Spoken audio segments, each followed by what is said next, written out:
जय हिंद प्यारे बच्चों, कैसे हैं आप लोग। उम्मीद करेंगे कि आप लोग बहुत ही अच्छे होंगे। तो बच्चों, मैं आपके सामने लेकर के आ चुका हूं लूसेंट विज्ञान का निचोड़। साथियों, लूसेंट विज्ञान जो कि उसमें रहेगा साथियों फिजिक्स, केमिस्ट्री और बायो। सुपर फास्ट रिवीजन बच्चों, 130 प्रश्न है जिसमें से हमने 40 प्रश्न करा रखा है। ये साथियों जो क्लास होने वाला है भारत के सभी एग्ज़ामों के लिए है। अगर आप भारत के किसी भी कम्पिटिटिव एग्ज़ाम में बैठते हैं तो यहाँ से प्रश्न साथियों फंसेंगे। कोई भी एग्ज़ाम हो, अगर बच्चों रेलवे के एग्ज़ाम आप देंगे तो रेलवे में तो समझ लीजिए कि 100% जो प्रश्न है बच्चों यहीं से लड़ेंगे। अगर कोई शक हो तो प्रीवियस ईयर क्वेश्चन मिला लीजिएगा, और जो मैं एक्स्ट्रा बता रहा हूँ ना बच्चों, उस पर ध्यान ज़रूर दीजिएगा। सेशन अच्छा लगे तो सेशन को सभी बच्चे लाइक करेंगे, अपने दोस्तों तक बच्चों शेयर कर दीजिएगा। कोई भी परेशानी अगर वीडियो से आए तो कमेंट बॉक्स में सभी बच्चे कमेंट कीजिएगा। चैनल को जो भी बच्चे सब्सक्राइब नहीं किए हैं वो चैनल को सब्सक्राइब करके साथ ही साथ घंटी को दबाकर बेल आइकन को ऑल पे सेट कर लेंगे, ताकि जब भी वीडियो अपलोड करें तो उसका नोटिफिकेशन मिले और आप सही समय से क्लास को अटेंड कर सकेंगे। पीडीएफ चाहिए मेरे भाई तो टेलीग्राम का जो लिंक है हमने डिस्क्रिप्शन में दे रखा है। सभी बच्चे टेलीग्राम से जुड़िएगा। तो ज़्यादा टाइम नहीं लेंगे साथियों, स्टार्ट करेंगे फर्स्ट प्रश्न से। लेकिन 40 नंबर प्रश्न तक हमने करा रखा है, 41 से चलेंगे दोस्तों।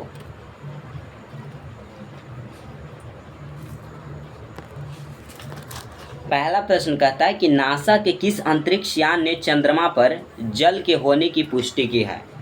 चंद्रमा जो है बच्चों पृथ्वी का एकमात्र उपग्रह है। चंद्रमा क्या है? एक उपग्रह है। उपग्रह जो है बच्चों पृथ्वी का आपसे पूछा जाएगा कि एकमात्र उपग्रह कौन सा है, तो साथियों हो जाएगा चंद्रमा। क्या हो जाएगा? चंद्रमा हो जाएगा मेरे भाई। क्वेश्चन जो आपका आया है कि नासा के किस अंतरिक्ष यान ने चंद्रमा पर जल होने की पुष्टि की है, तो सोफिया ने मेरे प्यारे भाई चंद्रमा पर जल होने की पुष्टि की है। अगला प्रश्न देखिएगा क्या कहता है।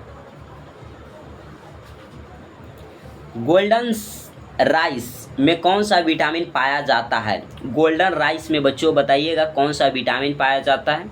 तो विटामिन ए जो है बच्चों गोल्डन राइस में पाया जाता है। गाजर में अगर पूछ दिया जाए आपसे गाजर में कौन सा विटामिन पाया जाता है, तो विटामिन ए पाया जाता है बच्चों। आंवला अगर पूछ दिया जाए आंवला में बच्चों कौन सा आम्ल पाया जाता है, कौन सा विटामिन पाया जाता है बच्चों, तो विटामिन सी जो है आंवला में पाया जाता है। यानी कि खट्टे फलों में, खट्टे पदार्थों में विटामिन सी की मात्रा मिलती है। विटामिन डी की अगर प्राप्ति की बात किया जाए कि कहाँ से प्राप्त होता है, तो सनलाइट से बच्चों, सूर्य के प्रकाश में जो ऊर्जा है उसमें से विटामिन डी की प्राप्ति होती है। अगर साथियों इसकी कमी से हम देखें कि कमी से कौन कौन सी रोग होती है, जैसे आपका शरीर है उसमें विटामिन ए की कमी हो जाए तो कौन सी बीमारी होगा? कौन सी बीमारी होगा बच्चों? तो एक बीमारी है रतौंधी नामक बीमारी बच्चों विटामिन ए की कमी से होता है। विटामिन बी देखा जाए, विटामिन बी बच्चों इसकी कमी से बेरी रोग होता है, बेरी। विटामिन सी अगर आपसे पूछ दिया जाए कौन सा रोग होगा, तो स्कर्वी रोग हो जाएगा बच्चों विटामिन सी की कमी से। और विटामिन डी आपके एग्ज़ाम में अगर दे दिया जाए कि विटामिन डी की कमी से, यानी कि सूर्य के प्रकाश की कमी से अगर आपके शरीर में कोई रोग होता है बच्चों, तो वो रोग होगा रिकेट्स नामक बीमारी बच्चों विटामिन डी की कमी से होता है। ठीक है साथियों, अगला प्रश्न देखिएगा। यहाँ तक क्लियर है? सभी बच्चे कमेंट कीजिएगा। अगर कोई भी दिक्कत आए बच्चों तो कमेंट बॉक्स में आप लोग कमेंट भर दीजिएगा। जोरदार कमेंट सभी बच्चे कीजिएगा। चैनल को सब्सक्राइब करते चलिएगा और सेशन को लाइक करते चलिएगा। प्रश्न कहता है पीतल किस धातु का मिश्रण है? तो बच्चों पीतल अगर हम ट्रिक देखें मिश्रण, तो आप पिताजी से याद कीजिएगा बच्चों। पिताजी बच्चों, पिता तो गलत लिखा हुआ था ना, पिताजी मेरे भाई पिताजी हो गए। जैसे पी से आपका हो जाता है साथियों पीतल, क्या होगा? पित्तल। तो से याद रखिएगा तांबा बच्चों, और प्लस जी से हो गया जिंक, या तो फिर बोल लीजिए जस्ता। जी से जिंक या जस्ता। तो पीतल किसका मिश्रण है? तांबा प्लस जस्ता का। क्लियर हो जाएगा यहाँ तक, ये याद रखिएगा, अपने पिताजी को याद हो जाएगा आपको। ठीक है। नेक्स्ट कहता है कि जीव द्रव का नामकरण किसने किया था। जीव द्रव का बच्चों अगर नामकरण की बात किया जाए तो पुरकिंजे ने किया था। किसने किया था? पुरकिंजे ने जीव द्रव का नामकरण किया था। क्लियर हो जाएगा। अगला प्रश्न, किस सिद्धांत पर जेट इंजन जो है बच्चों यह कार्य करता है। जेट इंजन बताइएगा किस पे कार्य करता है, किस सिद्धांत पे कार्य करता है। तो रेखीय संवेग संरक्षण के सिद्धांत पे जेट इंजन जो है वो कार्य करता है। नेक्स्ट प्रश्न क्या कहता है? प्रश्न कहता है कि कैंसर के उपचार के लिए प्रयुक्त उत्कृष्ट गैस है। बच्चों बताइएगा कैंसर का जो उपचार किया जाता है तो बच्चों यह इसके उपचार में कौन सी गैस उत्कृष्ट होता है? तो रेडॉन बच्चों। क्या होता है? रेडॉन होता है। कैंसर दिवस की अगर बात करें उससे पहले कैंसर के उपचार में बच्चों गामा किरण का प्रयोग किया जाता है। किसका प्रयोग किया जाता है? गामा किरण का प्रयोग किया जाता है कैंसर के उपचार में। अगर साथियों कैंसर दिवस पूछ दिया जाए आपसे, कैंसर दिवस कब मनाया जाता है? तो 4 फरवरी को कैंसर दिवस के रूप में मनाया जाता है। ये सब याद रखिएगा बच्चों। ठीक है। अगला प्रश्न, भारत की पहली सशस्त्र परमाणु पनडुब्बी है। बताइएगा साथियों कि भारत की पहली जो सशस्त्र परमाणु पनडुब्बी है वो उसका नाम क्या था?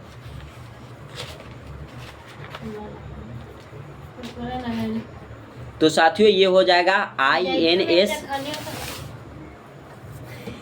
INS अरिहंत जो है बच्चों भारत की पहली सशस्त्र परमाणु पनडुब्बी का नाम हो जाएगा।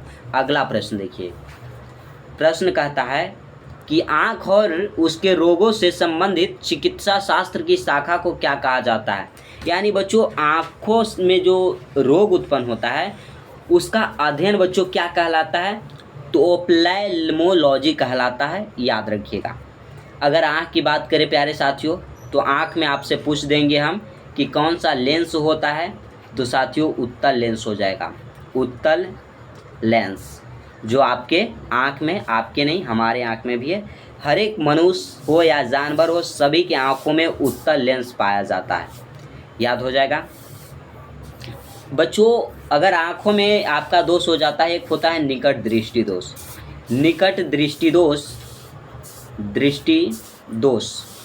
तो निकट दृष्टि दोष में साथियों आपको निकट की वस्तु तो साफ साफ दिखाई देगी लेकिन जो दूर की वस्तु होगी वो आपको दिखाई नहीं देगा। तो बताइए इसके निवारण के लिए कौन सा लेंस का प्रयोग करेंगे? तो निकट दृष्टि दोष के निवारण के लिए मेरे भाई अवतल लेंस का प्रयोग करते हैं। अवतल लेंस का प्रयोग करते हैं। एक होता है बच्चों दूर दृष्टि दोष, जिसे बोल लीजिए दीर्घ दृष्टि दोष। दीर्घ दृष्टि दोष प्यारे साथियों, या उसी का नाम है दूर दृष्टि दोष। दूर दृष्टि दोष।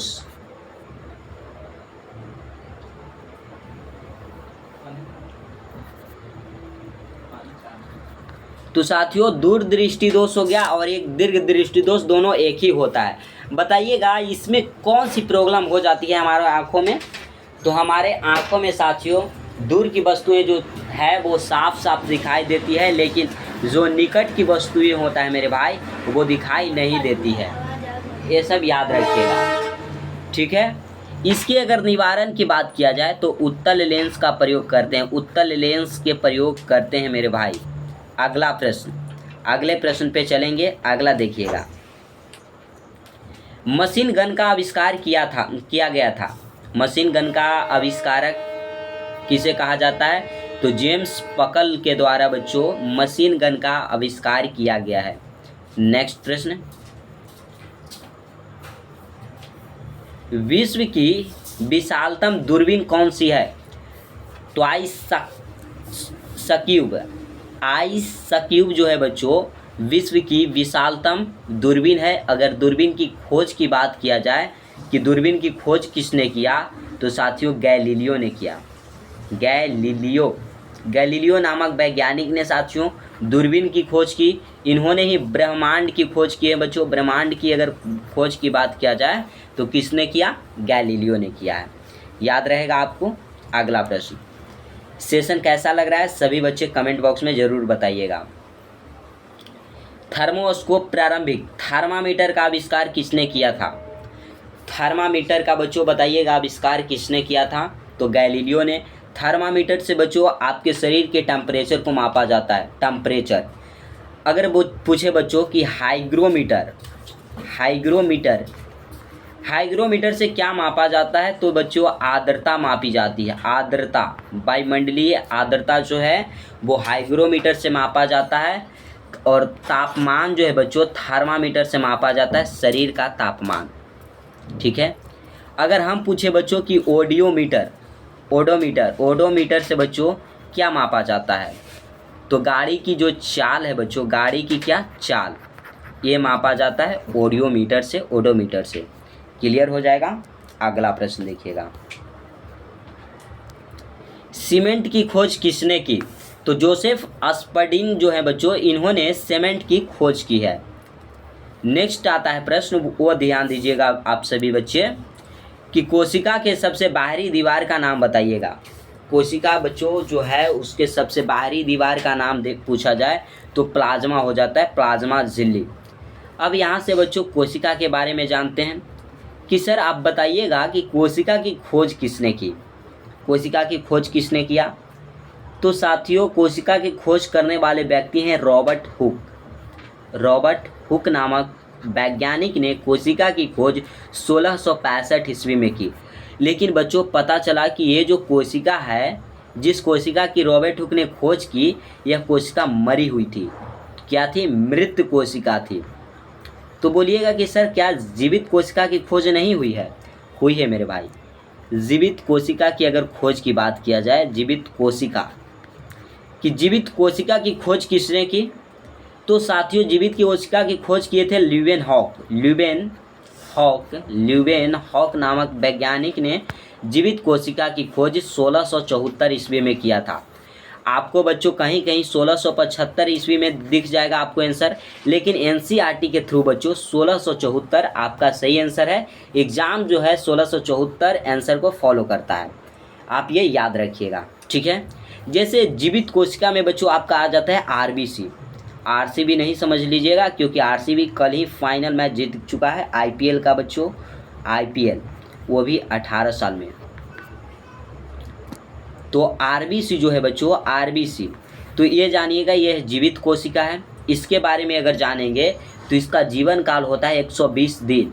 आपसे पूछा जाएगा जीवन काल मेरे भाई किसका, आरबीसी का जीवन काल कितना दिन होता है, तो सर 120 दिन होता है आरबीसी का जीवन काल। ठीक है।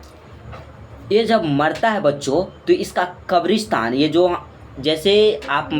जैसे हिंदुओं में बच्चों होता है कि मृत्यु के बाद दाह संस्कार होता है, मुसलमानों में कब्रिस्तान में इसे दफनाया जाता है, उसी तरह बच्चों आरबीसी को दफनाया जाता है, इसका कब्रिस्तान होता है।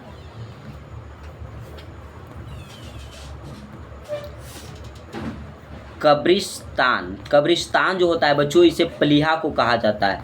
प्लीहा को आरबीसी का कब्रिस्तान कहा जाता है, ये सभी बच्चे याद रखिएगा। ठीक है।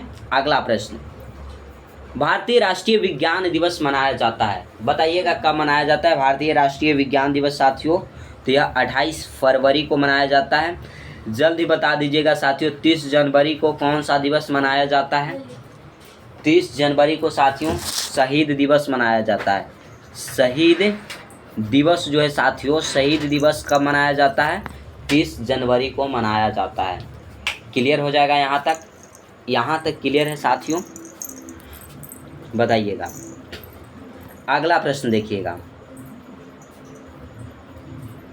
1988 में किनकी जन्म शताब्दी मनाई गई, तो सीवी रमन जो है बच्चों, इनकी जन्म शताब्दी 1988 में मनाई गई। अगला प्रश्न, आप सभी बच्चे बताइएगा ये सेशन कैसा लग रहा है। अगर साइंस का सेशन अच्छा लग रहा हो बच्चों तो दोस्तों तक शेयर करना नहीं भूलिएगा। सभी बच्चे चैनल को सब्सक्राइब कर लीजिए और पीडीएफ के लिए टेलीग्राम से सभी बच्चे ज़रूर जुड़ेंगे। क्वेश्चन कहता है कि मानव शरीर में रक्त शुद्धिकरण कौन करता है? तो किडनी जो है बच्चों, मानव के शरीर में जो रक्त का शुद्धिकरण करता है वो है आपका किडनी। नेक्स्ट प्रश्न, भारी मशीनों में उपयोग के लिए स्नेहक कौन सा है? तो ग्रेफाइट बच्चों अधातु है, अधातु। लेकिन आप सभी बच्चे पढ़े होंगे कि अधातु में अधातु जो है वो विद्युत का कुचालक होता है, कुचालक होता है साथियों। लेकिन ग्रेफाइट एक अपवाद है, अपवाद हो जाएगा, जो विद्युत का सुचालक है, सुचालक हो जाता है साथियों। ग्रेफाइट एक अधातु है जो कि विद्युत का सुचालक है, यह अपवाद में हो जाता है। क्लियर हो जाएगा यहाँ तक। अगला प्रश्न देखिएगा, अगला क्या कहता है। प्रश्न कहता है कि प्रकाश विद्युत प्रभाव किस प्रकृति को दर्शाता है? तो कोणीय प्रकृति को दर्शाता है। कोशिका का ऊर्जा मुद्रा किसे कहा जाता है? तो एटीपी को कहा जाता है। किसे कहा जाता है बच्चों? एटीपी को कहा जाता है, एडेनोसिन ट्राइफॉस्फेट इसका पूरा नाम हो जाएगा। ये बच्चों आज का आपका लास्ट प्रश्न है, इस सेशन का लास्ट प्रश्न है बच्चों कि कांच का सबसे महत्वपूर्ण घटक सिलिका हो जाता है आपका, कांच का सबसे महत्वपूर्ण घटक। तो बताइएगा साथियों ये सेशन आपको कैसा लगा। सेशन अच्छा लगा हो तो सभी बच्चे सेशन को लाइक करेंगे, अपने दोस्तों के पास, भाई बहन रिश्तेदारों के पास शेयर कीजिएगा जो बच्चे कॉम्पिटिटिव एग्ज़ाम की तैयारी करते हैं। ठीक है, कमेंट बॉक्स में मेरे भाई आप सभी बच्चे कमेंट कीजिएगा कि सर ये सेशन कैसा लगा, आप सभी बच्चे बताइएगा। चैनल को जो भी बच्चे सब्सक्राइब नहीं किए हैं वो चैनल को सब्सक्राइब करके साथ ही साथ घंटी को दबाकर बेल आइकन को ऑल पे सेट कर लीजिएगा, ताकि बच्चों जब भी वीडियो अपलोड करें तो उसका नोटिफिकेशन मिले और आप सही समय से क्लास अटेंड कर सकेंगे। पीडीएफ चाहिए मेरे भाई तो टेलीग्राम का लिंक जो है हमने डिस्क्रिप्शन में दे रखा है, आप सभी बच्चे टेलीग्राम से जुड़िए, या तो टेलीग्राम पे सर्च कीजिएगा मोटिवेशन गुरु मिथिलेश, जो फर्स्ट ग्रुप आपको देखने को मिलेगा उस ग्रुप में सभी बच्चे ज्वाइन हो जाइएगा। लगभग बच्चे 120 बच्चे जुड़ चुके हैं, सभी बच्चे आप सभी बच्चे जुड़िए और पीडीएफ का आनंद उठाइए। तो आज के लिए बच्चों बस यहीं तक। कैसा सेशन लगा है ज़रूर बताइएगा। जय हिंद मेरे प्यारे शेर शेरनियों।